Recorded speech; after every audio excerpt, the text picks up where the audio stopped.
Telephone line में मेरे साथ सुप्रीम कोर्ट बार एसोसिएशन के सदर काजी अनवर साहब मौजूद हैं। काजी साहब अस्सलाम वालेकुम। अस्सलाम वालेकुम डॉक्टर साहब। काजी साहब, आपने ऐलान किया है एहतजाज का सुप्रीम कोर्ट बार एसोसिएशन और बाकी बार्स की तरफ से, और उधर जो है वो कुछ तंजीमें कह रही हैं कि हम अलग होंगे, हम नहीं करेंगे, हड़ताल नहीं होने देंगे। गालिबन हुक्मरानों की तरफ से उनको मैसेज जा रहा है, शायद वो खुद कर रहे हैं, मैं नहीं जानता। क्या कहेंगे आप? इस वक्त आपस में फूट पड़ जाएगी वकीलों के, या आप कोई मुनज़्ज़म तहरीक चला सकेंगे पहले की तरह? डॉक्टर साहब, ये आज जो इजलास हुआ है ये वकला की कौमी राब्ता कमेटी थी, जिसमें चारों सूबों की हाई कोर्ट के सदर और इसमें चारों सूबों की सूबाई बार कौंसिल मौजूद थी। पहली बात थी कि कौमी राब्ता कमेटी के नए चेयरमैन का इलेक्शन होना था। उन्होंने मुझे मुताफिका तौर पे चेयरमैन मुंतखब किया। फैसला जो है मुताफिका हुआ है, और मुताफिका ये फैसला हुआ है कि हुकूमत का रवैया इंतहाई नारवा है। हुकूमत कंसंट्रेशन चाहती है, हुकूमत अदलिया की बेइज्जती कर रही है, इंसल्ट कर रही है, और इस पे एहतजाजन 28 जनवरी को हड़ताल की जाएगी। इस फैसले के वो ये भी कह रहे हैं, आपने गवर्नर हाउस लाहौर में इखबार वालों को इससे बातें की और मेरे लिए नाजेबा जबान भी इस्तेमाल की। किसने? मुझे इखबार वालों ने टेलीफोन किया कि फौजिया बात ये कैसी है, ये कैसी है। मैंने कहा मैं जवाब नहीं देना चाहता, 28 जनवरी आ जाएगी, देख लिया जाएगा, सब कुछ सामने आ जाएगा। अच्छा, ये बताएं काजी साहब कि इससे कतई नजर के आने वाले दिनों में एहतजाज होने जा रहा है, आप कॉल देते हैं, क्या मामला? हुकूमत बात सुनती है चीफ जस्टिस साहब की? ये स्विस बैंकों के ऊपर जो मामला है ये कैसे खोलेंगे, वो नहीं खोलेंगे, क्या होगा? तसादुम होगा, नहीं होगा? गिलानी साहब कह रहे हैं हम नहीं होने देंगे। आप मुझे ये एक बात जरा बताइएगा कि ये जो एक डोगर कह रहे हैं कि कन्विक्शन हो चुकी है जरदारी साहब को, ये क्या मामला है? वो कहते हैं कि कन्विक्शन हो चुकी है। देखिए, एक कन्विक्शन उनको हुई थी, उसका जिक्र सुप्रीम कोर्ट की जजमेंट में दिया है, वो है सेक्शन 31 नैब ऑर्डिनेंस की।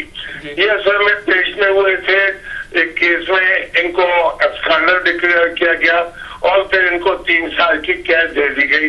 वो कन्विक्शन आज भी है, और उसका जिक्र सुप्रीम कोर्ट की डिटेल जजमेंट में इनका नाम दिए बगैर ये है कि अगर किसी शख्स को कन्विक्शन हुई है एब्सकॉन्डर की हैसियत से, तो वो कन्विक्शन अपनी जगह कायम है, और वो उस वक्त तक कायम रहेगी जब तक उसको वाश न करवाए किसी अदालत से। इन्होंने उस कन्विक्शन को आज तक वाश नहीं करवाया, ये कन्विक्शन है। दूसरी कन्विक्शन इनको हुई थी जो मलिक कयूम ने कनौर का केस में की थी, तो वो उसमें केस से रिमांड हो गया था, सुप्रीम कोर्ट ने रिमांड किया था, और फिर उस अकाउंट में से जिस अकाउंट को इन्होंने डिसऑन किया था कि हमारा अकाउंट नहीं है, तो यही लोग पैसे निकाल के ले गए उस अकाउंट से। नहीं, तो ये जो कन्विक्शन है, यानी फिर इसमें अहलियत चैलेंज होती है अगर एनआरओ शुरू से खत्म हो रही है, फिर क्या? ये तो फिर मसला वो अहलियत की चैलेंज पे तो देखे ना, खुली बात वो भी कह दी गई है, अभी आ चुका है। एक बात जो सुप्रीम कोर्ट ने 2 बातों की वजाहत की है कि इम्यूनिटी किसी कोई इनहेरेंट इम्यूनिटी नहीं है किसी शख्स की, क्यों कहे मैं इम्यून हूँ। उन्होंने कहा कि अगर कोई शख्स समझता है कि वो इम्यून है और जवाबदेह नहीं है, तो अदालत को जाके कहे कि मैं इम्यून हूँ, और ये फैसला अदालत से करना है केस और केस को देख के, क्या उसको इम्यूनिटी दी जा सकती है या उसको एक्सटेंड हो सकती है या नहीं। तो दूसरी तरफ जो बात है इस वक्त एलिजिबिलिटी की अदियत की, वो भी कोई शख्स पाकिस्तान का चैलेंज कर सकता है कि ये शख्स इस ओहदे पे यूजर्पर है, और अब जो है जब इनके तमाम मुकदमात बहाल हो चुके हैं और ये उस कैफियत में जा चुके हैं जो 5 अक्टूबर 2007 की थी, अब तो उस कैफियत में, और इनके तमाम एसेट उस वक्त फ्रीज थे। अब इनके एसेट उन्होंने सिर्फ इस्लामाबाद वाले फ्रीज किए, और सुनहर लैब को रोक दिया गया कि सिंध में इनके एसेट्स का भी फ्रीज मत करो।